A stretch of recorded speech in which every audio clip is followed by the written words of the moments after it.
What does the Bible say about fear? The Bible mentions two specific types of fear. The first type is beneficial and is to be encouraged. The second type is a detriment and is to be overcome. The first type of fear is the fear of the Lord. This type of fear does not necessarily mean to be afraid of something. Rather, it is a reverential awe of God, a reverence for His power and glory. However, it is also a proper respect to His wrath and anger. In other words, the fear of the Lord is a total acknowledgement of all that God is, which comes through knowing Him and His attributes. Fear of the Lord brings with it many blessings and benefits. It is the beginning of wisdom and leads to good understanding. Only fools despise wisdom and discipline. Furthermore, fear of the Lord leads to life, rest, peace, and contentment. It is the fountain and life, and provides a security and a place of safety for us. Thus, one can see how fearing God should be encouraged. However, the second type of fear mentioned in the Bible is not beneficial at all. This is the spirit of fear, mentioned in 2 Timothy 1:7.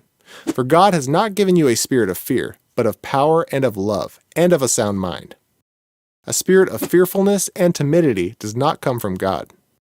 However, sometimes we are afraid. Sometimes this spirit of fear overcomes us, and to overcome it, we need to trust in and love God completely. There is no fear in love, but perfect love drives out fear, because fear has to do with punishment. The one who fears is not made perfect in love. No one is perfect, and God knows this. That's why He has liberally sprinkled encouragement against fear throughout the Bible. Beginning in the book of Genesis and continuing throughout the book of Revelation, God reminds us to fear not. For example, Isaiah 41:10 encourages us, "Do not fear, for I am with you. Do not anxiously look about you, for I am your God, and I will strengthen you. Surely I will help you. Surely I will uphold you with my righteous hand." Often we fear the future of what will become of us. But Jesus reminds us that God cares for the birds of the air, so how much more will He provide for His children?